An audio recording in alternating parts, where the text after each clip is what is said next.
Good evening, race fans, and welcome to another live presentation of the Dynasty Racing League right here on DRL TV. For today's challenge, the DRL Indy Series makes a stop at the famed Milwaukee Mile for our running of the Milwaukee 100. This incredible one-mile track is no stranger to auto racing. It has been hosting events since 1903, which makes this relic the oldest continuously operating auto racing facility in the world. It gets its weird shape because it actually started as a privately owned horse racing track in 1876. Fast forward 142 years later, and here we are, ready to battle it out for 100 laps. I'm Getty Buckner. Tonight we will be joined by actually a special guest, Mr. Spencer Tart. Now, Spencer, now Spencer, you actually raced with, you've raced in this series, you've raced in all of our series this season, but more specifically, last week at Texas in the Indy Series, you raced with us. But this week we come to a whole different kind of oval. What is the biggest driving adjustment these drivers will see going from a fast 1.5 miles to this very flat racetrack here with 9 degrees of banking? Yeah, they're definitely going to have to get used to driving it a little bit differently. You're not wide open all the way around the track very easily. Here you're braking, you're downshifting, you're worried about a good line so you can drive out of the corner well and hope the car doesn't get real tight. It's going to be a lot different than what we're used to seeing from these other 1.5 miles and seeing them at a flat track mile like Milwaukee. It's going to be a lot different, and it's going to bring a lot of challenges to these drivers, but I think it should be a good fast race. Now, last week we had some drama, Spencer, as the points, a lot of the points guys, really, not just one, several of the guys that are vying for this championship up here didn't have the greatest race as people like Andrew Short, Jason Taylor, Jonathan Schwartz, guys that we've seen up front for most of this year, they ended up getting taken out. There's a lot of little incidences in that race last week at Texas, but Matthew DePriest was able to start and back and actually fight through all the adversity and end up getting a top 5. So what kind of different strategies do we normally see in an Indy race? Oh man, we get some long runs, so you get a couple of different strategies, especially on these long runs, whether you decide to take tires or not. You have to really be thinking about whether you want to short stop it or whether you want to try to save fuel. I mean, first race of the season, I was beat by half of a car on a fuel mileage race. So where I did a 2-stop and he did a 1-stop, and he ran out on the very end of the race and beat me by a nose cone. So it's definitely different. Now, yeah, as we were just speaking about the points here, Matthew DePriest still holds a 47-point gap over Andrew Short, and Brandon Dalton even more of a gap, as he again is not here tonight. That's always unfortunate. You want to see all of the leaders here, but with Andrew Short and Matthew DePriest being kind of those two guys that have separated themselves, do you see a 47-point gap being almost too much to overcome here, as we do have, this is race 11 of 20? No, I don't think 47 points is too much to overcome at all. I think if you're out here week in and week out, and there's another driver that is going to miss a couple of races, these are the weeks that you need to really capitalize on points 100%, and you need to realize that you cannot have a drop week. That if you're competing for the championship.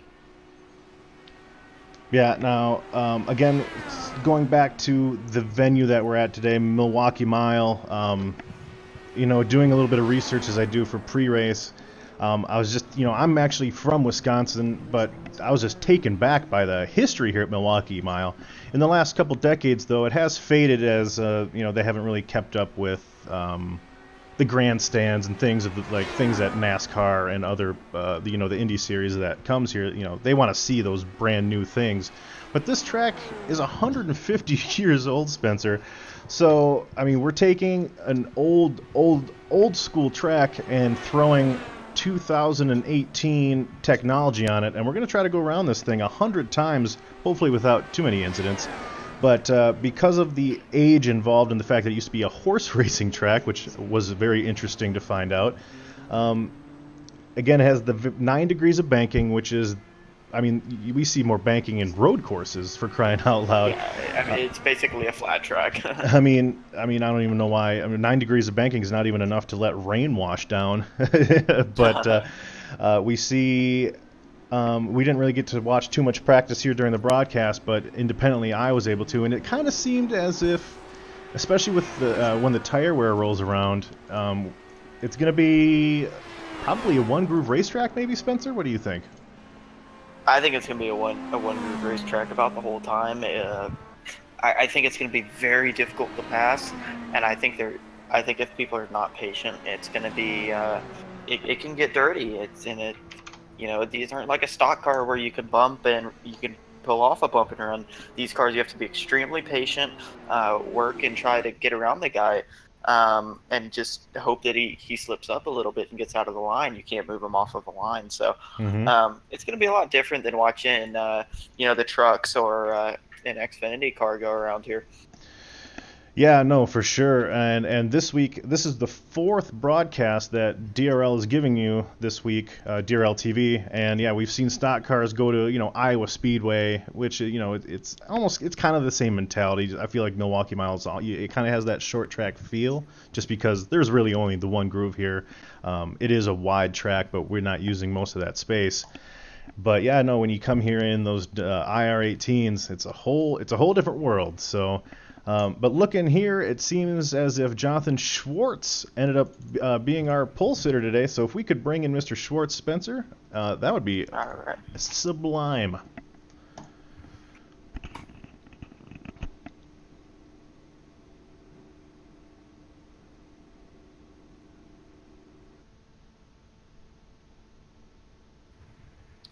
Let's see, where is he at?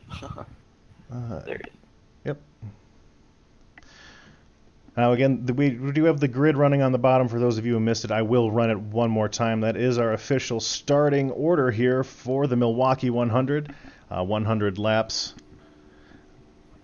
And if you're good at math, bring him up. Awesome. If you're good at math, that actually equals 100 miles.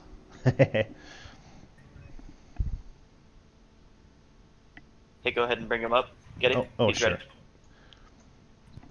Jonathan Schwartz, you got a copy? This is the booth, good sir. Yeah, I got you guys. Well, you start on the pole for this race here at Milwaukee. It's 100 miles, 100 laps. Last week at Texas, you obviously have shown your speed. At Indianapolis, you've shown your speed here on these ovals and even on the road courses as well. But with this race specifically, it being such a almost unique track, what do you have to do to maintain that track position, stay out front? What's maybe a couple of the things that you're going to be focusing on today? Biggest thing's gonna be running and holding the bottom of the track in the turns. This track's so rough and bumpy. It's gonna come down to tire wear and being able to sit the tires, and not sliding the tires into the corners is really gonna help for the long runs if we get one. So let's hope for that, and we'll see what happens tonight.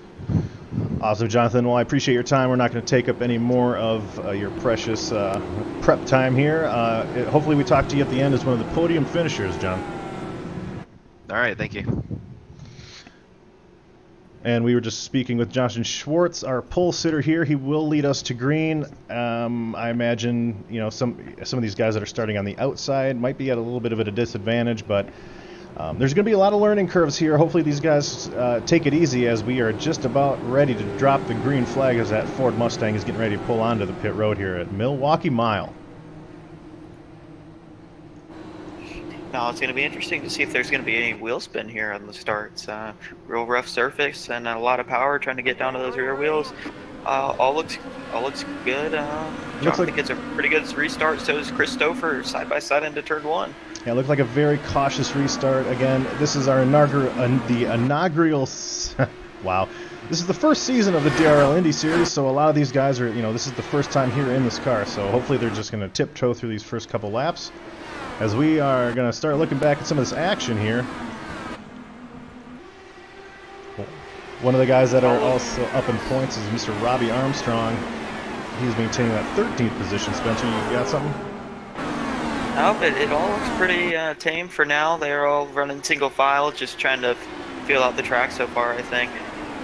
Now, we talked about different strategies in the pre-race. Matthew DePriest, one of the guys that opted to be extremely cautious at Texas, going as far back as being one complete lap down. He got his lap back through the Lucky Dog system with some of those yellows that we had.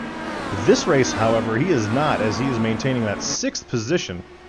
Oh, and it looks like we have a car slow going into the pits already. DJ Allen. DJ Allen here. We will actually take a look at DJ. He does have a little front wing damage. We will try to see what happened here. And we are watching him cross the start-finish line to take lap 4. Gets a little high in turns 1 and 2. And it looks like he's going to give it a little bit too much juice and end up hitting that outside wall. He's able to get down inside without incident. So that part is good to see, but that is unfortunate for DJ Allen early on, suffering damage. But the front wing can be fixed. Pod damage and suspension damage, however, cannot. And hopefully that was just the front wing, and he didn't break that wishbone, because that would end his night. Yeah. Now, DJ Allen, a name that I don't particularly recognize, it is possible that is actually his first race with us, as we have been continuously recruiting more and more drivers as the Dynasty Racing League continues to turn the heads of some of these iRacers. So, again, might be DJ Allen's first race here. I know it is in the Indy Series, but tough luck. But hopefully he can get back out there and run some laps here with us. Yep. Oh, no, it looks like he disconnected, so I think that was quite a bit of damage. We had quite a good battle going on for 15th right now between Chris James and Andrew Short, I do believe. Side by side going into turn 1. Looks like Andrew Short's going to take that position from Chris James. Yeah, we are currently looking just in front of that battle with Jason Allen here, another one of the drivers that just a few weeks ago was fighting for the lead in our points, but a little bit of tough luck here in some of these last oval races has got him on the outside looking in. Speaking with him privately before this race, though, he's definitely looking forward to the opportunity to just get back out here and kind of get that monkey off his back. And it looks like Robbie Armstrong and Octavia are having a pretty good battle going into 3 and 4. Octavia's got the inside, so I think he's going to end up taking that position from Robbie. And now, as Spencer mentioned that battle, we are just currently looking at our leader, Jonathan Schwartz. Our pole sitter has led all 9 laps so far, has currently gapped Christopher by 1 second. Now, one thing that you'll see here is some drivers will push it early on. Some drivers might anticipate a long green flag run here, as fuel should take us to about lap 60 for most of these cars. So some guys might be, I guess you could call sandbagging it here at the beginning of this race. Yeah, I would definitely be surprised to see any of these guys try to do anything different on too different on that, because everybody's going to have to stop at least once. I don't think they're going to be able to save 40 miles. That's just kind of ridiculous. But yeah, at this pace, I'm not exactly sure what it's going to tile out. I think it's going to depend on how much they lose on tires. Yeah, obviously the race pace is going to slow down. Now we are currently riding on board with Martin Wenzel. He is following. Oh, we have a caution. Oh, and we have a caution. It looks like Raul Alvarez seemed to have had some issues there, as we were going to ride on board here with Raul, I believe, and he just loses it, loses a lot of grip. Spins. It looks like he's able to maintain his position there and continue to keep going. He will live to fight another day. Again, Raul, this is a guy, Spencer, he just joined our Discord maybe an hour ago, so he's already in here. He's already putting some laps down and having a good race. As we are 12 laps in, we're getting our first caution. And with the exception of DJ Allen getting that front wing damage, it appears we still have 17 fairly healthy vehicles out here. Oh, I'm not sure if you saw, but once Raul, after he spun, he tried to get back going again, and he spun again, knocked out the whole front end of the car, and I think that will be his night. I was too presumptuous in assuming he was going to turn it around there, so yes, of course, we did not see that on the replay as we are currently watching these cars come down pit roads. Now, because it is a 9-degree banking in the corners and a whopping 2 degrees on the back and front stretch dispenser. I believe tires will be grabbed at almost every opportunity here. Yep. Now it looks like Jonathan Schwartz, or was it Christopher actually?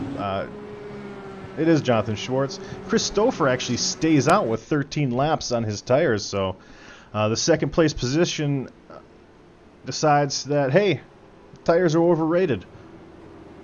I'm not sure I can agree with that call there. The leader lost over half a second within about 10 laps, so I think he's going to get chewed up pretty bad here on these old tires. And, it just doesn't seem like all that for one position. Just doesn't seem too good to me. No, now one interesting thing that you mentioned at the start of this race when all these guys had fresh stickers is a possible wheel spin, because these are incredibly fast, incredibly torquey cars. So if Stouffer has any debris or has heat in his tires, and if they're just a little bit maybe unexpectedly slippery, if Stouffer spins, I mean, we could see a lot of damaged vehicles, as he is our leader. Again, Stouffer being a very experienced racer, he's shown that he definitely knows what he's doing. So, yeah, it would definitely be surprising to see him if he spins them. I think he'd be able to get it under control. But even if he stacks up the field while if he spins the tires, that could be trouble for the guy in the back. Running into the back of somebody or something along those lines, because all these drivers are going to be very anxious here on the start to gain that one position or two, because it's just so hard to pass here. A lot of guys are going to be trying to get down to the bottom as soon as possible. Now, one of the things that I've said in previous broadcasts is, again, this is the first season of the Indy Series. Not a lot of guys have maybe gone to the Milwaukee Mile, but all of a sudden they have 14 laps under their belt. They felt pretty good. And you kind of get that S on your chest, as I say normally on Monday nights, but I'll say it here on Thursday nights. You get that S on your chest, and you're like, hey, you know what? I can actually drive it way harder into Turn 1 than I thought. But that's when you start running into issues with maybe, pushing up the racetrack, or, as we saw with Raul, coming off of a corner and having just an incredible moment of oversteer and just losing the rear end completely. So we'll see if these drivers begin to maybe get a little bit more brave, as people not familiar with the rules here in the Indy Series. It is single file restarts for the rest of the way. It is the driver's job to protect the outside. You cannot pass on the inside. If you do, it will result in a black flag. So you'll see these guys, it looks a little odd, but they'll be pressed up against that outside wall as we are set to go green. Yeah, definitely don't want to lose that spot. But honestly, if they went down to the bottom, it wouldn't really matter either, because I think whoever's on the bottom coming to the start is going to have the advantage either way. Yeah, of course. All right, now we're looking at Christopher back to Jonathan Schwartz. Bill Edwards, last week's winner. Mike Springer, a winner in the Canadian Tire duels that we had a few weeks ago. So. These front five are definitely littered with people that know how to get a victory here in the Indy Series. Yeah, most definitely. And it's going to be interesting to see how fast Schwartz can get to Stouffer, and if he can get around them, or if those old tires are going to be able to hold them off. He's getting a really big run here on the backstretch. It looks like he's already closed the gap. He's to his bumper, but it's definitely going to be hard to get it done. Jason Taylor and I believe that was Jeffrey Meyer get together, as we were actually riding on board with that as it happened. We will look at that one more time. Jason Taylor. It looks like I'm trying to call. Ooh, as Jason Taylor also crossed in front of two vehicles. We're going to watch that one more time, as you see Jason Taylor get the run on the inside, and Jeffrey Meyer, the outside car, maybe didn't get the memo that Jason Taylor had the huge run there, as his spotter may not have mentioned in time that Jason Taylor was there, but he certainly was. And it takes out two contending vehicles as Jason Taylor, and I believe that was Jeffrey Meyer. Yeah, just seems like Jeffrey just Martin didn't know Wenzel. That, of course it was Martin Wenzel. Wenzel. The Wenzel luck. The Wenzel luck there, just side-by-side battling, maybe not expecting someone to push that early on. Jason Taylor maybe obviously not expecting Martin to move down that half a groove. Either way, two cars that are unfortunately out of the race with all that damage that they got there. As Jason Taylor again, 4th in points, 37 points back of the 3rd place vehicle, 122 points back total of Matthew DePriest, and that is gonna hurt. Want to pull in Jeffrey Meyer and ask him about his reaction to seeing that and see it happen? It wasn't Jeffrey Meyer. I don't know if was he near the. It happened in front. It happened right in front of him. Actually, if we could maybe get Jason Taylor in here, I do want to get his take on that situation. 1 second. Sure. Again, you see battles like that at a one-groove racetrack. It's never he's gonna come up. All right, it's never anything that you want to see, 2 guys battling for the same real estate, but unfortunately, you know, it just kind of happens that way. Jason Taylor is now joining us in the booth. Jason Taylor, you got a copy, sir? Yeah, I got you loud and clear. At the beginning of the race, Jason, you kind of said, you know, you might take it a little easy. You know, you were back there, you know, towards the tail end. You know, obviously, I know you weren't a 13th position vehicle. I'm sure you were more than capable of running in the top 5, but you find yourself back there battling for a spot. But unfortunately, the car on the outside there, Mr. Martin Wenzel, it just seems time and time again you see a car maybe not being totally aware that there's someone cutting inside. So it ends both of your races most likely. Is there anything that I'm missing from that wreck that you saw? No, I think you got it pretty clear. I was on the inside. I just didn't expect him to, you know, cut in, clip the nose there. It's kind of unfortunate that it happened that way. I don't know what more could have done to, you know, kind of remedy that, but, you know, hey, here I am. Yeah, right. Now, Jason, of course, you are still fighting for the championship as you're going to, you know, as you're in the top 5, but James Pandolf is 1 point behind you, and you know, you might be passed for 5th here. Still not a bad thing, as we still have 9 races to go. So, Jason, you know, best of luck to you on trying to carve out that deficit, and I'm sure you are more than thrilled to find out that we are going to Road America next week. Yeah, I've had a lot of good luck on the road courses this year, and it's something I'm looking forward to. I've been working on, you know, just look forward to the next race. You know, hopefully this race goes well, everybody goes green, and you know, hey, thanks guys for casting and putting this on. So I really appreciate that. Awesome, Jason. Again, I love talking to you, buddy, but I hate talking to you under these circumstances. So have a great rest of the time there, maybe watching the broadcast. But either way, we'll definitely be checking you next week at Road America. Absolutely, absolutely. Best of luck. Have fun, guys. Thanks, Jason.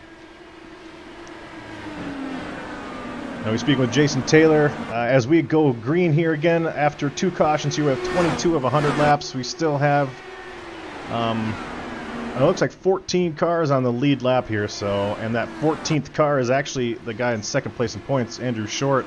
He has decided that taking the old Matthew DePriest approach isn't actually the worst thing in the world, as, again, 23 of 100, he has plenty of time to carve through this field. Yeah, you know, especially last week, I think that was the way to go. That was my plan, but things happened that I didn't really have any control over. But here, I'm not sure that starting in the back is good of an idea, just because of how difficult it is to pass. Yeah, and again, pit strategy here is not normally a thing. As we're riding on board with Robbie Armstrong, he will lose a position to Matthew DePriest. Robbie Armstrong, another recipient of awful luck lately, as this last little stretch of oval races that we've done, starting in Indianapolis and, you know, up till today here at Milwaukee Mile.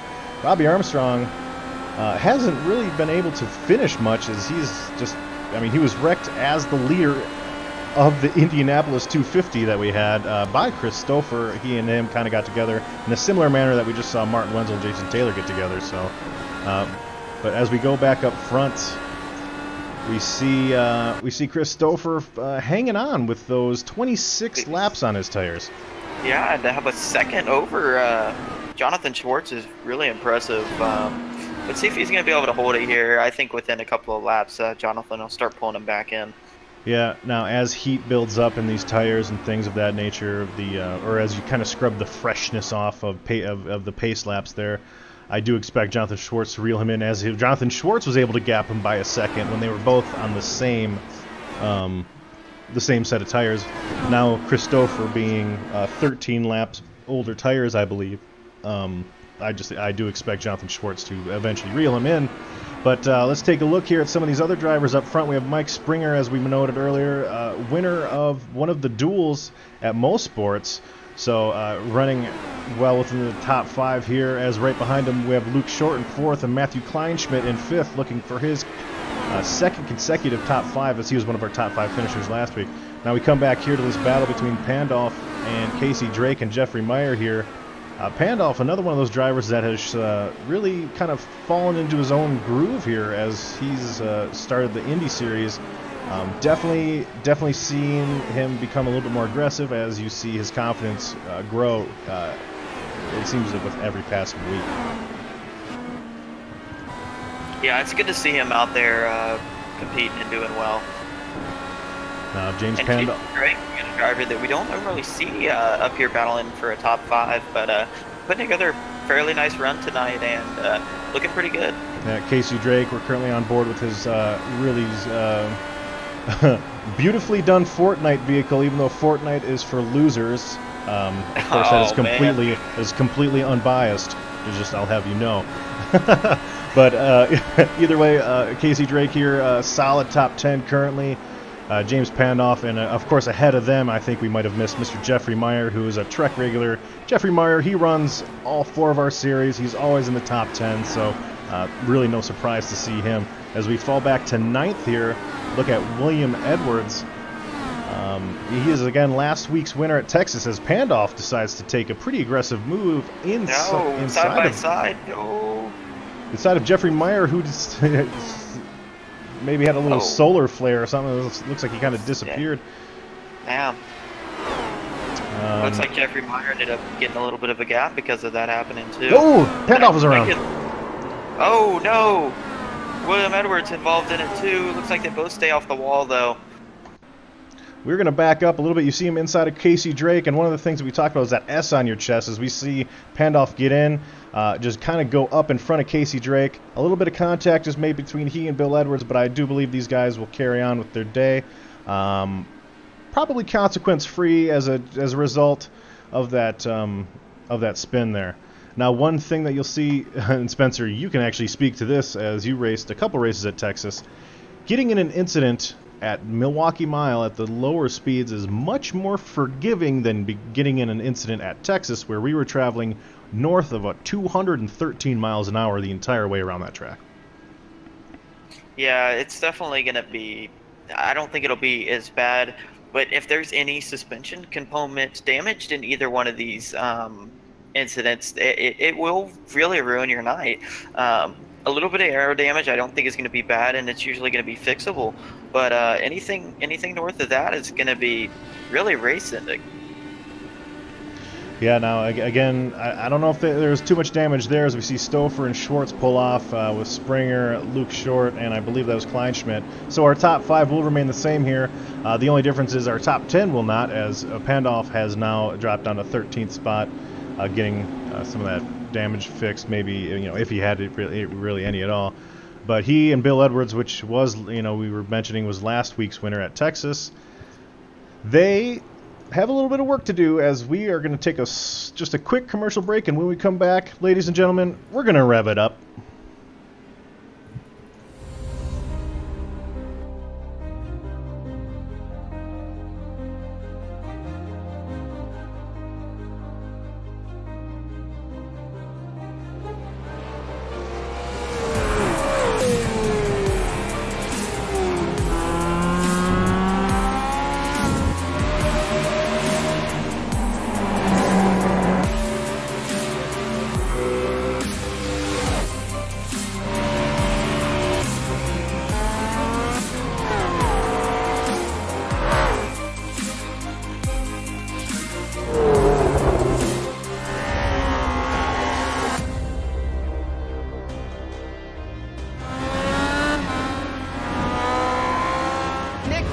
what a move. Truex on the outside, contact made. 56 slides it at a 4. Who's going to be at the stripe? Dead even, give it to Ryan Truex. Truex is your winner over Tandy.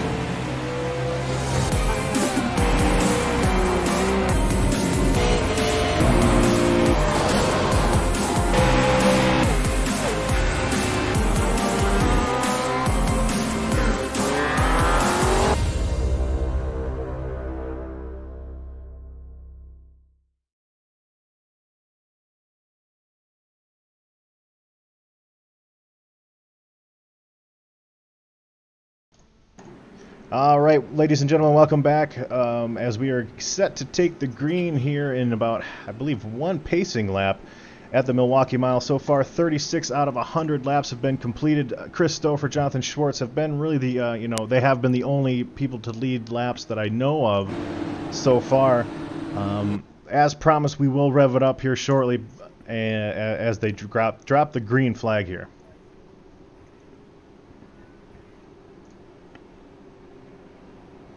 Pace car is entering turn 3 at the exit of turn 4. It will carve down into that pit road with the pit road speed being 45 miles an hour, which is kind of slow.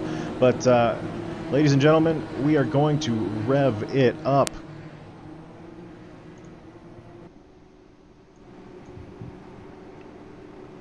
Green flag, green flag.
Very awesome. I just love the sound of those cars. They are extremely loud. Again, trying to recap some of the action there that we might have missed in the last 2 laps. Bill Edwards did end up pitting, which will put him laps down, but I think he's the only active car that might be a lap down, so he could get some of those back if he decides to continue, which as of right now, it looks like that may not be the case. He may have left the server. Coming back to the restart. He spun going back on the restart. Looks like something just broke loose on the car and really just ended his night after that initial wreck, I think. Yeah, as we did note, we don't think he ended up pitting after that spin. So with the heat in his tires and that bent up front wing a little bit, obviously aerodynamics playing an enormous role in these cars, as they are 100% technology driven. For 3 times of the week, Spencer, we follow the stock car racing, which is, a huge emphasis on horsepower, a huge emphasis on, like camber and grip of, that's kind of how mechanical grip, and these are aero grip, and, really. And this is 100% aerodynamics, I feel like, and obviously power as well, but, there's, the only way that you can keep these cars on the pavement in a straight line is having wind hit, is by having wind hit it. There's a show that I've watched where they actually underdrive an Indy car, and it actually keeps spinning out because they're going too slow. So yeah, they don't have that downforce on the front wing. Mm-hmm. So the emphasis again here on these on the aero package here is absolutely crazy. We are riding on board with Mike Springer, and looking back here at Luke Short, that's kind of a battle there for 3rd and 4th place. Is right now again. You kind of get that sense, you get that vibe where people are, there's 13 cars left. People are probably going to start maybe, just taking it easy. There's some of these guys in the back that are going to work their way to the front. Some of these guys in the front might fall back a little bit. We're probably going to see a lot of car movement, but I don't think we're going to see a lot of crazy battles, as most of these guys have strung out now. Looking on board, or looking at Luke Short's stats, he started 4th. He's been as high as 4th, and he currently runs 4th. So I feel like that's pretty consistent there for Luke Short. Yeah, he's one of those drivers week in and week out that's really consistent. And well, it looks like he really wants to make a move here on Mike Springer, but he just can't go anywhere. Well, Mike Springer, again, there's going to be different strategies, different lines. It looks like Mike Springer is actually cutting. He's taking that stock car type apex here as you kind of put your left side tires below the rumble strips in turns 1 and 2, which is something that you would normally see in the stock cars. Looking back here at Jeffrey Meyer and Matt Kleinschmidt as they might be looking to battle for position here in just a little bit. But again, back up to Mike Springer and Luke Short. Luke Short, he's one of those guys that you see all the speed he can have. Maybe some of his aggression promotes a little bad luck in his favor, as we've seen him, lead a lot of laps in Grand National Series. We've seen him lead laps in this series, but we haven't seen the win yet. I imagine it will be coming soon, though. I definitely assume so. Very good driver with a lot of talent. Just needs to have a full race put together. But that's the choir preaching with me right now. Yeah, no, Spencer Tart. Anytime I call your name, it doesn't normally seem like it's for a positive reason lately. But moving on back to this race here, we've got Matthew DePriest back there in 8th. Another driver we haven't really talked much of is Chris James, who he's one of those guys that quietly just kind of minds his own business, runs his race. He's a solid dude, and it's always fun to talk to the guy. But as far as racing is concerned, he just goes about his business, and we've seen him here in the IndyCar series a few times, and you just don't call his name that much because he's not causing issues, you know what I mean? He's not one of those guys that he's poking his nose in places where it shouldn't be. He's just casually out there. Oh wow, look at this battle. Oh, Octavia, I think he gets into the wall a little bit. Allows JP to get around them. Not sure if he got into the wall there or he lifted before he got into it. We're actually go. We're gonna follow Octavio, as it looks like Robbie Armstrong might have gotten a little loose. Octavio overcorrecting there, but ends up keeping it clean, as Pandolf now is looking to take a position from Robbie Armstrong. Looks like they're going to go side by side into 3 and 4 here. Now we've seen Pandolf already slide up the track once, so I know that's something that he's going to be very weary of heading into any side by side battles that we'll have for the rest of this race. Yeah, he's a very cautious driver, and you don't usually see him cause very many wrecks. But don't look now. Octavia's going to come back to the inside on JP. Mm-hmm. See if he can make the move stick here. Looks like he decides to think better of it, and JP goes back down, then follows Robbie Armstrong almost exactly in through the turn. Yeah, and that is a battle for 11th, 12th, and 13th. Now we're going to move our way up to the 10th spot here with Mr. Andrew Short. He's one of the like Jason Taylor, like Matthew DePriest. He's the one of the guys that only runs the Indy Series in the Dynasty Racing League. Indy Series is his thing, and he does it well. Right now, he's taking the cautious approach of kind of running it back.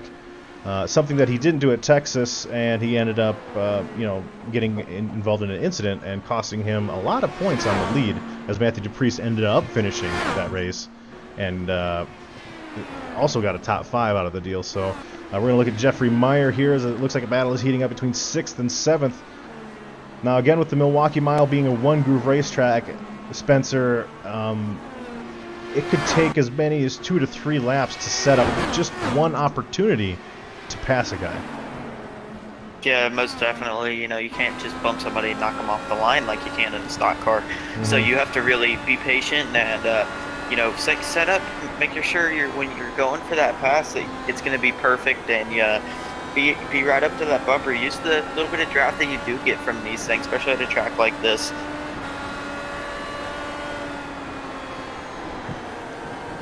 Now, it's going to be interesting to see. Now we're on lap 56. We're over halfway through this race.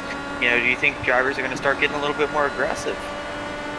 I mean, it is certainly possible that these guys, you could ramp up the intensity, but with 23 laps on their tires now, all of a sudden they might be starting to feel some of the effects of tire wear. So, one thing we haven't really paid attention to in the last little bit is Christopher maintaining that lead on Jonathan Schwartz. But we saw that tire wear especially for in Christopher's case, wasn't a huge thing. It didn't really slow him down much, but one thing it could impact is your maneuverability as you try to make these passes and try to stick it really on that inside line. Now, Christopher will be getting ready to hit some lap traffic here, so that could really give Jonathan Schwartz and even Mike Springer, who's 4.2 seconds back, an opportunity to not only catch Christopher, but pass Christopher. You're right, and I don't think we're going to end up seeing any of these guys go back down to the pits unless there is a caution. Octavia is in the pits, and he's been in there for quite a few laps now. I'm not sure if he got into the wall at some point or another. It looks like his right wing did get bent up, and that might be the end of his night, but just sad to see. But with Christopher coming up on lap traffic here, you know, will it give somebody else the opportunity to close the gap on him and try to make a move on him as who's and Jonathan Schwartz, his second place guy, Schwartz has closed the gap completely and trying to make a move on him. And he has already caught Christopher, and they really haven't even had to navigate through the lap traffic yet. So again, Jonathan Schwartz, another driver who he won the Indy 250. He was a favorite to win last week at Texas until he got involved in an incident. Pandolf does decide to give these guys the outside lane here. Won't be too much of an issue. I think you give it to him pretty easy. Mm-hmm. And I was wondering if Stouffer or Schwartz would try to use the lap car as a pick just because of how hard it is to pass. Mm-hmm. Now, one thing here that maybe a lot of our guys may not know that are watching this race is the IR18, which is the newest edition of the Indy cars that we run. They were just released, I believe, it was just a month or two ago. The understeer that you receive when you're tucked in behind a car in the draft or the slipstream isn't that great. I know in the previous version, it was one of those things where the car almost became undrivable when you were tucked in behind a driver, just as Jonathan Schwartz is to Christopher right now. Like, the car wouldn't turn, you would lose the front end. And since this is a fixed setup series, you can't adjust the weight jack at all. It is just the way it is, so you have to really play with the throttle. So being in the lead would be a huge advantage, but in these new cars, Spencer, and obviously you've put in a ton of time here, and you were at Texas and other high-speed venues that we've been to. It doesn't really seem like it really plays that big of a factor in these races as it would have this time last year. Yeah, it's not as aggressive as it was in the car last year. It's definitely still there and very notable. You definitely know when you're getting tucked up behind somebody that you're getting tight, especially on a little bit older tires. I think on really fresh tires, you don't notice it as much. But once you start getting the 20, 30 lap old tires, it's very dramatic because you're already dealing with a car that's a little bit more difficult to drive. And when you get up behind that other car, it just doesn't want to turn. And there's certain spots on these drafts about 7/10 back, they don't want to fall back or go forward anymore. So they have a couple of weird tendencies that they like to have on them, and looks like they're about to catch Andrew Short here. Yeah, and again, Andrew Short, we were riding on board with him, looking at the gap between he and... we have caution. A yellow. It looks like Jeffrey Meyer has spun. As we will see what happened to Jeffrey Meyer. It looks like this is possibly a solo spin, a little bit of oversteer as he loses the rear end, and unfortunately, it looks like he tries to catch the car, which actually ends up hurting him because he hits that inside wall with a fair amount of speed. So this is going to change a lot. A huge break for Andrew Short, and I believe for James Pandolf, as he will get his lap back. So. Yeah, a huge hit there for Meyer. I think that's going to end his night. A lot of front end damage. Is that Stouffer spinning? Did Stouffer just spin? I'm not sure what just happened. Stouffer spun? Stouffer spun under caution. Uh-oh. Wow. Oh, come on, man. You're the fastest. He just got into the gas and spun. Wow. The fastest. I mean, he did keep it off the wall, but I mean... the fastest car. Wow, under caution. Yeah, the fastest car at full speed has issues navigating the car at 60 miles an hour, which, again, we already made a note of earlier in the race. It's easier to navigate these things at 200 miles an hour than it is at 45. So this, again, we are anticipating this will probably be the last pit stop that we see from these guys regardless. But wow, and good news for Shorts. That is going to send Stouffer all the way back to the back, that he will not get to he will not get to retain his position because of that. So I do believe he did stay out, but and Jonathan Schwartz did go in to get tires, but that could really have hurt his race. Chris Stouffer, with Jonathan Schwartz being able to go in there and get tires and restart at the same spot. Chris Stouffer, we've seen he stayed out with 13 lap older tires and actually was able to maintain and extend his lead at times during that one of the earlier green flag runs that we had. But 36 lap difference between I don't know. I think those tires have a spin. Those tires do have spin, I guess what you call wear or damage. Yeah, they have to be flag spotted. So again, I'm not exactly sure how iRacing, involves whether it's flat spotting or whether it just wears the tire a certain percentage more than normal or whatever. But either way, Chris Stouffer taking a little bit of a gamble here. Now, one thing that we're going to see is we're going to see drivers like Andrew Short, not Jeffrey Meyer, Andrew Short, Pandolf, and Matthew DePriest. They're going to try to start advancing their positions now, as they're going to try to make their way up back into the top 5, where we know Andrew Short and Matthew DePriest belong, of course. But Chris Stouffer, another thing. This could maybe bottle the field up. I know he's a very fast race car driver, but 36 laps versus 1, man, I just don't see it being. Robbie Armstrong also staying out. No, I understand. Robbie is going to get the wave around, so he will actually. This puts him in a position where he can start advancing his positions more as well. So he's now on he'll be on the lead lap as soon as his pace car crosses the start-finish line. As he was quite quick in practice, so it's good. I think he'll be all right, and I think he'll be pretty quick. But I understand Stouffer's decision to stay out there, because after the spin, it did put him all the way back to the back. He did not get to retain his position after the spin, so he went from first to basically the last car in the lead lap.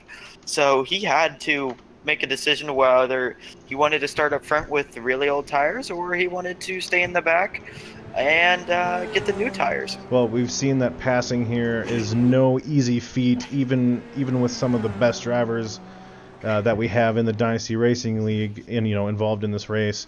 It's tough. Jonathan Schwartz has come to Stouffer's bumper numerous times, but just can't get around him. So we do know now, as we're watching Robbie Armstrong make his way back to the rear of the field. It's possible this is our last caution, Spencer, but again, speaking to the fact that it's so hard to pass here, these guys are really going to be forcing the issue. They're going to be tucking their nose in places where maybe it shouldn't be, as we are going to have 27 laps to go when we cross the start-finish line here, and those 27 laps are going to count down quick. Yes, they are. It's only 27 miles, and we're doing upwards to 180 miles an hour in these cars at some point. So we're gonna really see these guys really start working and really battling for the lead here. Stouffer gets a really big jump really early off the start. Jonathan Schwartz doesn't really stay with him too much, but I think he's gonna get it back really quickly on him. Mike Springer's starting to look to his inside, goes way down to the rumble strips. Now it looks like everybody, we started single file, so everybody maintains that single file. It kind of looks like almost like a 4 or 5/10 gap between all these cars here, as maybe urgency hasn't set in just yet, but it will soon, as Stouffer is being followed by Jonathan Schwartz, as we are on board now with Jonathan Schwartz. Chris Stouffer might have maybe found a line that he can take where his tire wear doesn't come into play as much, but we still have 26 laps to go now. And that means Chris Stouffer is going to have to go 66 laps on these tires, assuming there's no more pit stops in his future. So if it's not going to affect him at this point in the race, it surely could become a factor in a few laps. Now speaking to that speed, he just ran a 22.947, which is only, and his fastest lap of the race was a 22.908. So he is less than a tenth off of not even a tenth off of his speed. So he's definitely retaining his speed here, even though he's on really old tires. Yes, and but I mean, I feel like overall the race pace has heightened just a little bit as Jonathan Schwartz is. He's not necessarily breathing down Stouffer's neck, but he is there in case Stauffer does make a mistake. Jonathan Schwartz will be there to capitalize on any slip-up that Stauffer makes, and it only takes one here.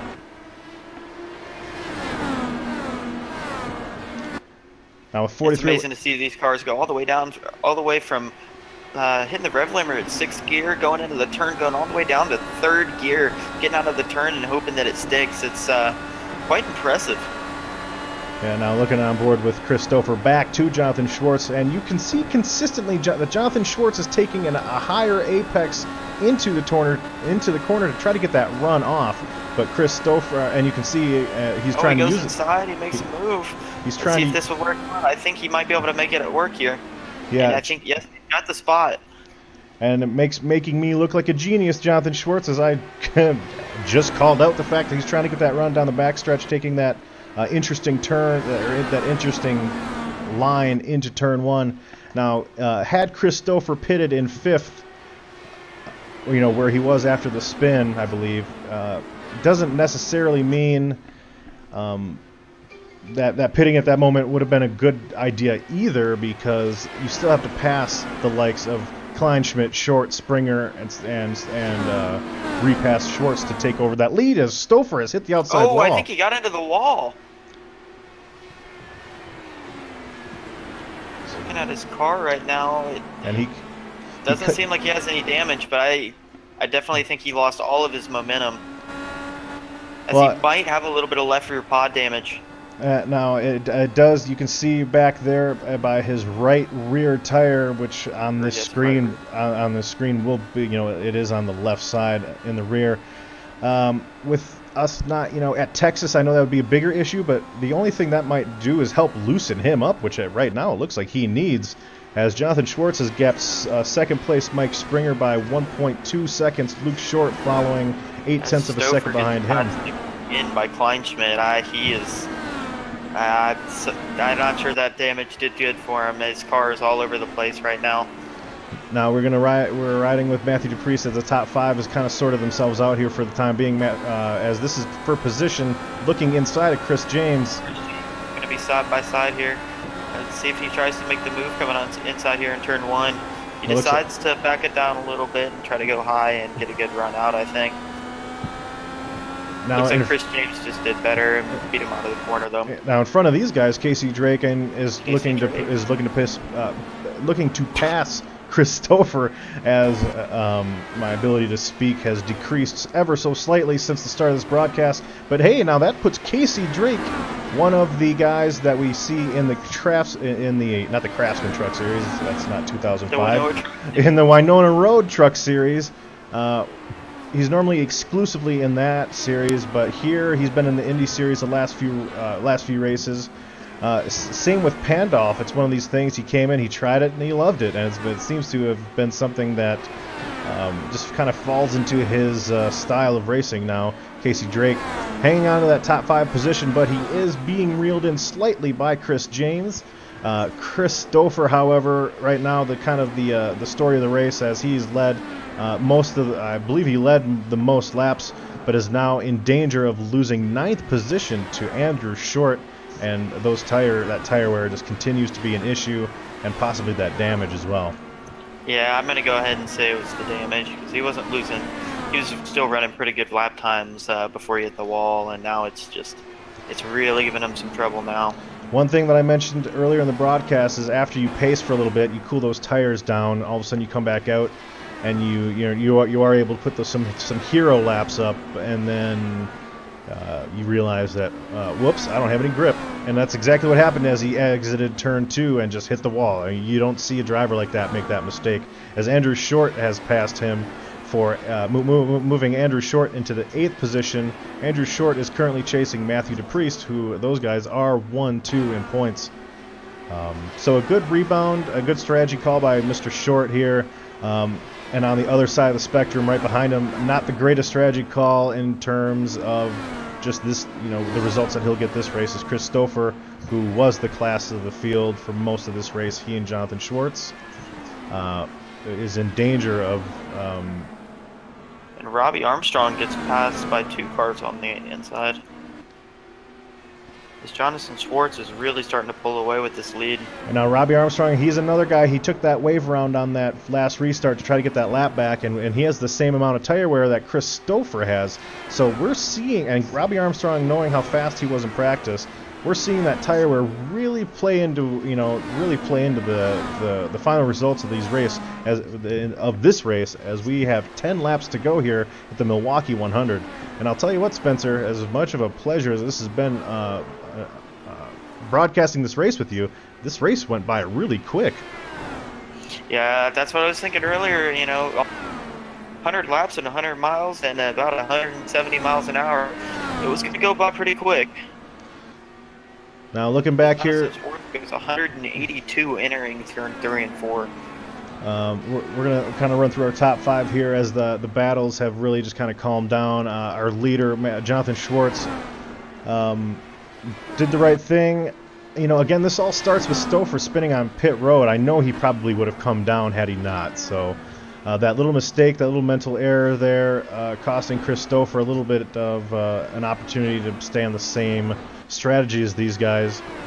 Jonathan Schwartz being the benefactor there, as he is currently leading. Mike Springer, he is in second place. He has been quiet all day. I honestly think the lowest that he has been is third. I guess he started 5th, so technically he had to be in 5th. But since he started on that inside line, I think he took 3rd place over right away, and then never gave it up, and then moved into 2nd as he passed Chris Stouffer. Behind him, Luke Short, another guy who's been in the top 5 all day. He's been able to maintain a consistent speed without, risking his equipment, as I guess is the nicest way of saying it. Not getting involved in any incidents, is not overdriving, not getting frustrated or anything like that.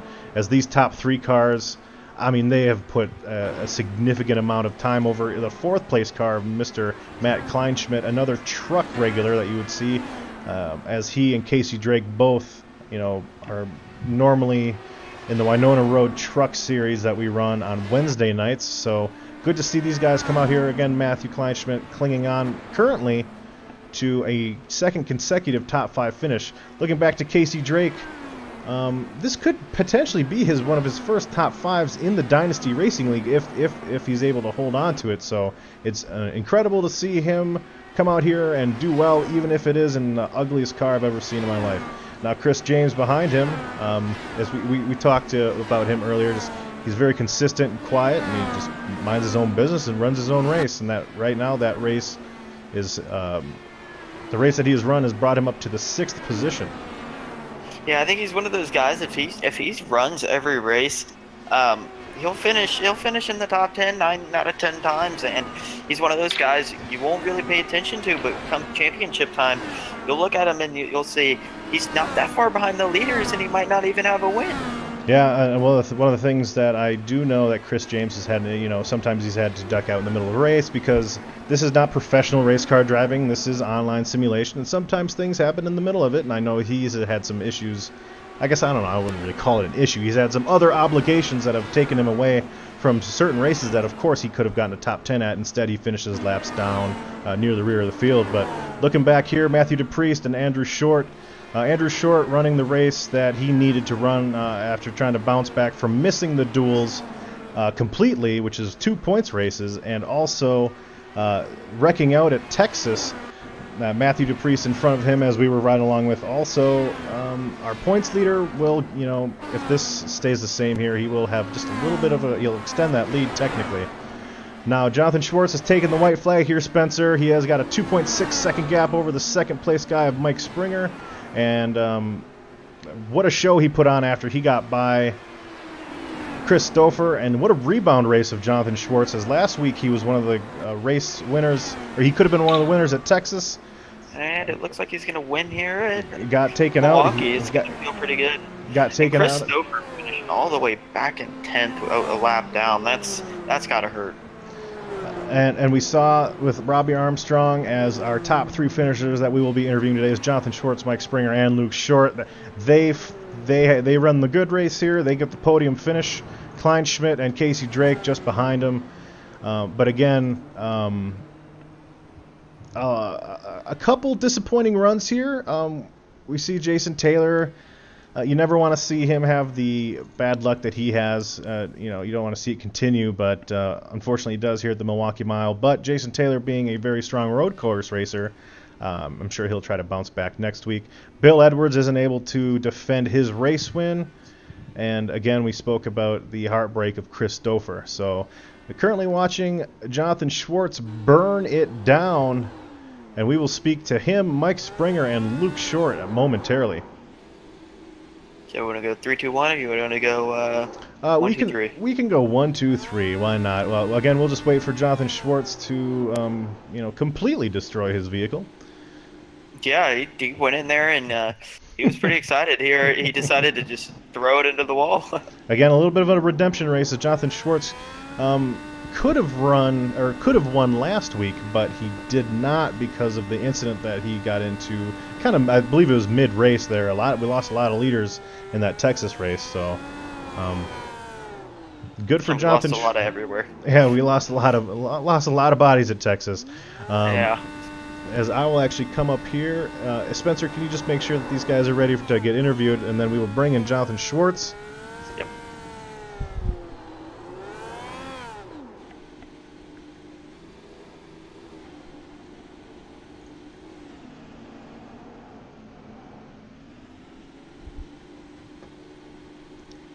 As it looks like Casey Trigg decides to burn it down too for what I do believe first top 5 finish in the Dynasty Racing. He absolutely deserves it. Again, if I normally just do podium because that's kind of typically what the Verizon IndyCar Series does. But it's great to see Casey Drake get that top 5 as I'm going to bring down Mr. Jonathan Schwartz, today's winner of the Milwaukee 100. Jonathan Schwartz, do you have a copy, sir? Yes, sir, I got you. Now, normally I ask the winner, kind of what was the move of the race, and it seemed to be just pitting for tires when one person didn't. So, not really like a gutsy call, as all the leaders did pit except for the one person. But when you saw Chris Stouffer spin under caution, what kind of went through your head there? I figured iRacing would give him the spot back, but it didn't. So. Yeah, so we went down pit road, and I mean, his only option was to stay out anyway, because you couldn't make up much ground anyway with fresh tires compared, because he had old tires for most of the race after we pitted, and I just couldn't get to him because of the aero tightness off the corners. But it was cool to be up front all night, and this track's just so much fun. Yeah, no, it was fun to watch as you guys. I mean, it really seemed like it was a struggle to pass.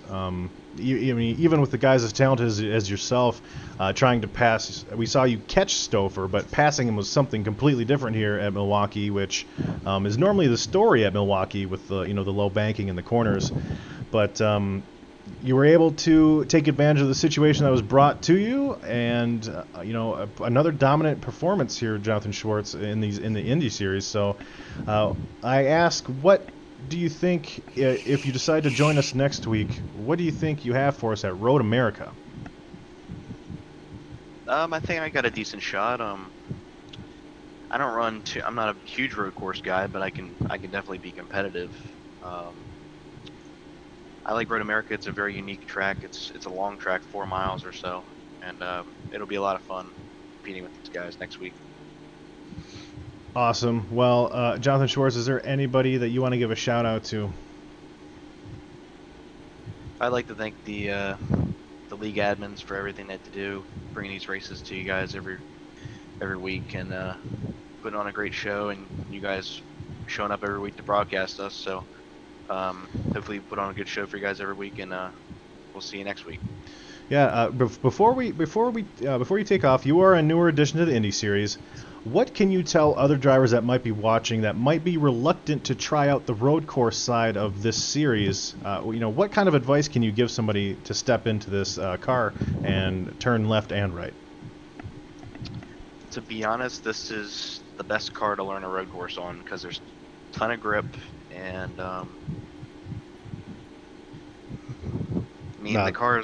this car's, I would call it maybe like an entry level car. Believe it or not, it's probably harder on the ovals because of the tightness that you get behind other cars. Certainly, yeah, and the throttle control that you'll need. But speaking of ovals, Jonathan, today we did one, and today you won it. So congratulations on winning again, and we'll see you next week, sir. All right, have a good one. Just what a great race by Jonathan Schwartz. As we are going to look to hunt down Mr. Mike Springer here and see what he has to say. Mr. Springer, you got a copy? Yeah, how's it going, Getty? It's going great. You know, the last few weeks we've been interviewing you consistently as one of these top drivers for these Indy series. You know, what is it about this car that you absolutely love? It's like just this really go-kart on steroids. You know, I don't know. It sticks. It goes fast. You shift really quickly. I like it. It's a lot of fun. Now, we've seen you win a road course race, and we've seen you win an oval race, and I believe the only other driver to do that would have been Brandon Dalton. So, you know, you kind of shown that you're the jack of all trades here. What do you think you can do next week at Road America, which is a much bigger road course than Canadian, which is, you know, where we went a few weeks ago? Right. Yeah. It's I don't know. I don't have a lot of experience there. Besides, I think the Xfinity cars there. So we'll see. But it's been my luck to just kind of buy this track or buy the car and go out and run and have success right away. It's been lately. I don't know. It's been kind of crazy. No, it's funny because at the beginning of this race, I mean, Mike Springer, you've owned this racetrack for a grand total of maybe 2.5 hours, and you already have your first top 3 finish. So, I mean, that's a pretty good record in my book. I'd say that's impressive. Schwartz and I actually last night raced, and afterwards we didn't have Milwaukee, and I told him, hey, let's get Milwaukee, and then maybe we'll finish 1-2 because of the theme so far, and then it actually happened. It actually happened. Well, yeah, it's kind of crazy. I mean, maybe I'll talk to you after the broadcast, and you can tell me what's going to happen next week. No, I'll buy lottery tickets if I knew. But... Awesome, Mike. Well, before we let you go, is there anyone that you want to give a shout out to, sir? No, just hi to everybody. My dad watches. I have buddy Jared. Say hello to him. Thanks for you guys doing this. I had fun racing with you last night, Getty. That was a good time. And, absolutely. Yeah, just that's good times. I like watching you. So you do an awesome job. I'm more than just a beautiful voice, Mike. I can actually drive too. So, again, great race by you. It didn't seem like you maybe had the same speed as those two leaders, but you maintained that third position for 90% of the race and ended up getting a second after you passed Chris Stover there. So, yeah, congrats to Jonathan, and we'll see you guys next week. Awesome, Mike. Well, I appreciate it, sir, and you have a good one. You too. Now, all right, you want to bring up the last one, Luke Short? We're going to hunt down Luke Short here and bring him in. Luke Short, you got a copy, sir? Yes, I'm here. Mr. Short, that was a great race you ran. Again, as I mentioned in the broadcast, consistently in the top 3 or 4 the entire race. What is it about the Milwaukee Mile that you were able to have a consistent day on? I don't know. I wish I had this like really great answer for you. No, make one up. Give me something here, Luke. My great answer is that I actually just didn't think about it too hard. I just went in circles, and that's kind of what I did for my race today. I mean, if you know how to cut the corner right, you're going to be faster, and you're going to be in that top 5 or top 10. I think it was top 5 that was more faster than anything. So just knowing when to turn in, and I was one of those guys that was more consistent on it, so that's why I was up there. So. Yeah, I mean, during the broadcast, me and Spencer, we saw that there was Chris Stover and Jonathan Schwartz, and then there was a group of 3 or 4, and then there was the rest. And the fact that you were in that second tier of people, as far as speed and consistency goes, you know, short run, long run, it didn't really matter. We saw you in that same spot. You know, a great race overall. Now, Luke, your luck hasn't been fantastic. But do you think that this is going to help turn your luck around as we head into Road America next week? I mean, if I knew that being tired would actually help me race better, I'd be racing tired more often, you know? But yeah, I mean, I don't think it's going to transfer anything. I don't think anything I learned from here. Every track is different. Every track is new. I mean, Indy cars are the same, but it's still all about who brakes and who uses their throttle better than everybody else. So it's just kind of take it race by race. Now, how hard did you think it was to pass out there? Was it very difficult to pass? How one groove was it really? I mean, for the most part, I really only had to pass one individual. If you're talking about lap cars, they move out of the way for you. But I only had to pass Matt Kleinschmidt after the last caution, and it was relatively easy because most of the time when you're on the line and you're just following everybody else, you're going to start from the high line and then go and slowly make your way inward. And the way to pass is just to stay on that inside line, and then you're able to kind of cut them off from that line that they would typically run. So passing wasn't as difficult as it seemed. Well, hey, I mean, again, great run by you, and it's good to see. It's good to see that your talent actually shine for a race. And I know you've gotten caught up in some other people's incidences and some especially in this Indy series. So Luke, we'll see you Monday when we broadcast. Hopefully we also see you next week at Road America. Excellent race. Is there anyone that you want to give a shout out to, Luke? Yep. Thank you to DRL. Thank you to our sponsors and whoever sponsors DRL. I can't think of it today. I don't know. I don't think there was anybody else. It's my job to cover that. Oh, it's okay. I'll talk about it later. All right. Thank you. But yeah, thank you. Thanks, Tart, for hopping in. Getty, I won't forgive you. And then you were too busy getting the top 3. And then thanks to S2R, and can't wait to see Ryan back around the 17th. So. Yeah, and again, that's good news as far as just the Grand National Series. Our current points leader will be coming back after missing a few races. So, Luke, again, huge congratulations, and I look forward to seeing you next week. All right, thank you. Take care. We will move Mr. Short back down to S2R. Boom! Now, do you think we should bring in Casey Drake for an interview? Maybe really good showing by him tonight, and pulling the top 5. What do you think? Bring him up here? If he is still around, absolutely, Casey Drake. Yeah, he's in spotter 1. Again, it is routine that I do the top 3, but it's not every week that we get to talk to Casey Drake, so we're going to bring Casey Drake up here, and hopefully he is prepared to speak. Casey Drake, you got a copy, sir? Yeah. Casey Drake, this is the broadcast booth. Congratulations on a great top 5. You ran a really remarkable race. We had the camera on you quite a few times, and just slow, not slow and steady, but smooth and steady all race long. I don't recall you getting any damage of any kind. So what is it about the Milwaukee Mile that you found appealing? So like at the beginning of the race, I was pushing hard into the corners and getting a little tight. But then in the middle of the race, I kind of like changed and I went slow into the corners and just hugged that inside, and it was just really good, and I made a lot of positions. Yeah, again, as we were watching the leaders, Casey, it seemed like, as long as you didn't put too much stress on those tires and you were just kind of able to just run a steady pace, you were going to have success, which you did.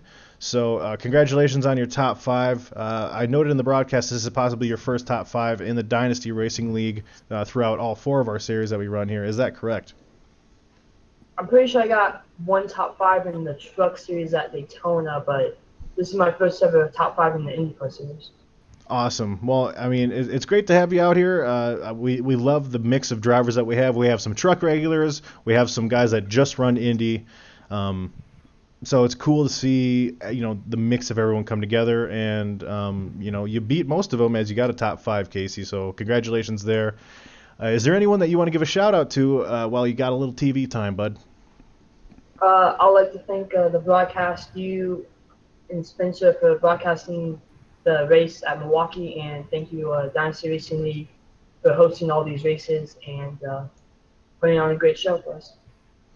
Awesome, Casey. Well, we will hopefully speak to you in the near future, and until then, we will see you next time, bud. Bye.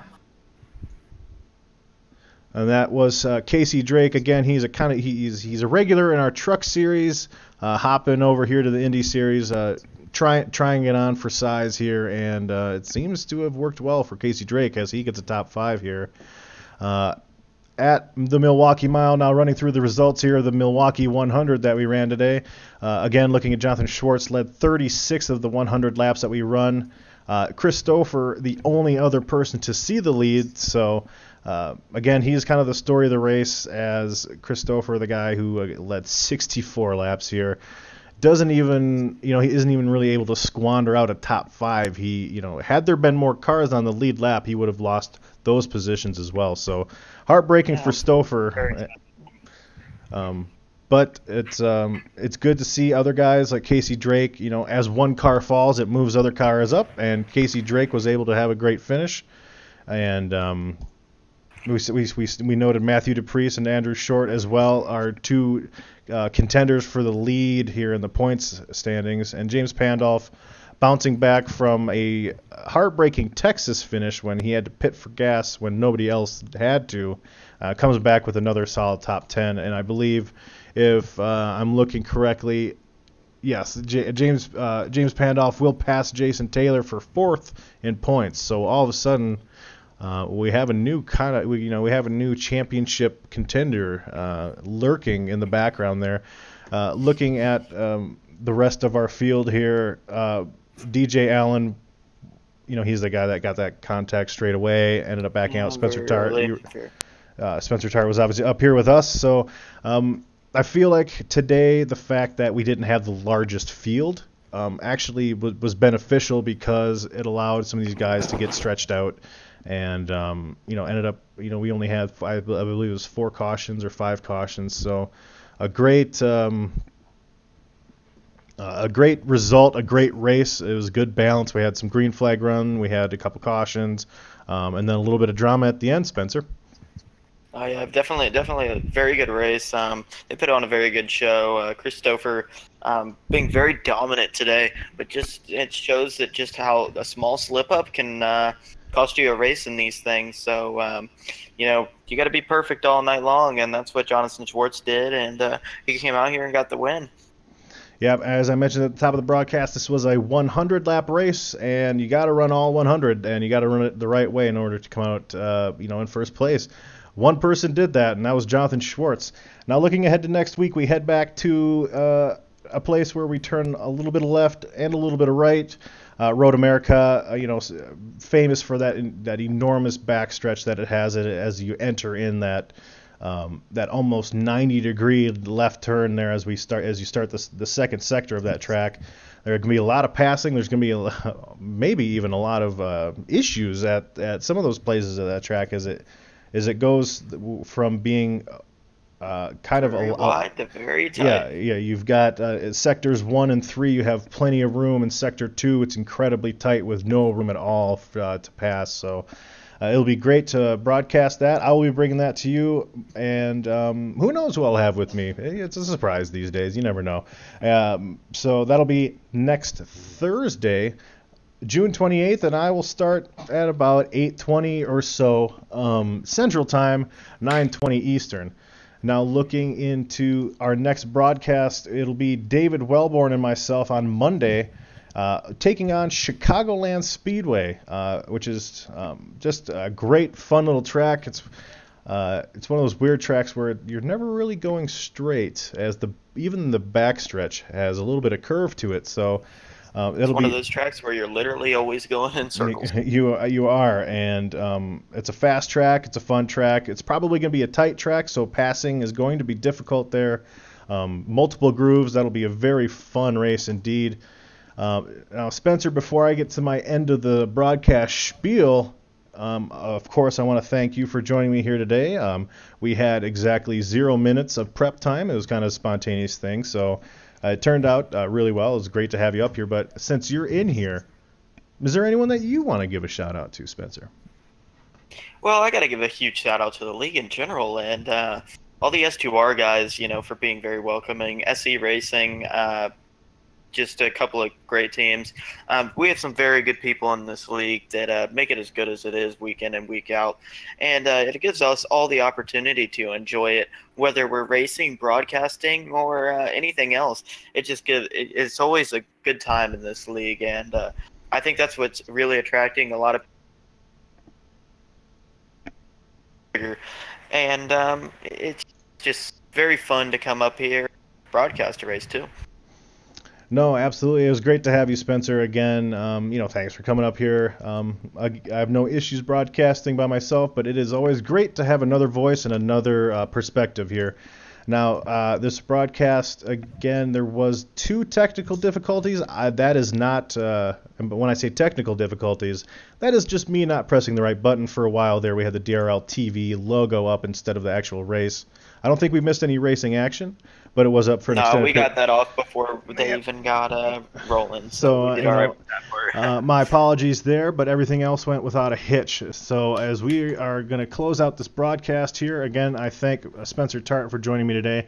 One thing I do need to note is that DRL TV broadcasts almost 10 hours a week of live racing between the 4 series of the Dynasty Racing League. So we put a lot of time into what we do, and here, on the screen here are the names of the people that invest their time to make it as awesome as it is.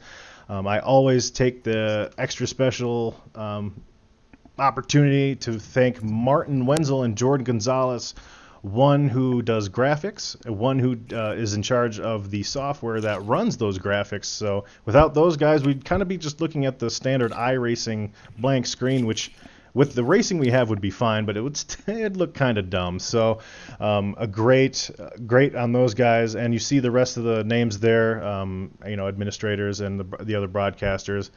Real quickly, of course, I just want to say, if you liked what you saw today, if there's a specific driver that you follow, hit the subscribe button in our YouTube channel, and you will be alerted anytime we start a live broadcast. Of course, we send out the link to our drivers, but if they don't get it to you, you'll be alerted immediately that we are starting a live broadcast, again, 4 times a week on Monday, Tuesday, Wednesday, Thursday. So hit the subscribe button, and you will get those, you'll get that message saying that we are starting a race. So also, if you're interested in joining our league, go to www.dynastyracingleague.com. Very self-explanatory, very easy website to navigate. So if you go there, you'll be able to reach out to Mr. James Pandolf, who we saw racing today, and he will contact you in regards to a league membership. So 4 series to run. We'll find a spot for you. If Spencer can race with us, for crying out loud, we'll take anybody. You know what I mean? Yeah, well, yeah. Just kidding. Spencer's awesome. Now, this has been a great broadcast tonight. The drivers put on a great show. We thank the drivers. We thank our sponsors, Molnar. We thank our sponsor, Northeast Ohio Ghostbusters and Winona Road, for supporting us. If you are wanting to sponsor the Indy Series or any of our series next season, use that same website, dynastyracingleague.com, to reach out to our league owners. As always, I'm Getty Buckner, and with me was Spencer Tart. Spencer Tart, always a pleasure, my man. Oh, thank you for having me up here tonight. I had a great time. Great racing. Couldn't ask for a better thing. Mm-hmm. All righty. Well, we will see you guys at the same place, same time next Monday. Enjoy your weekend.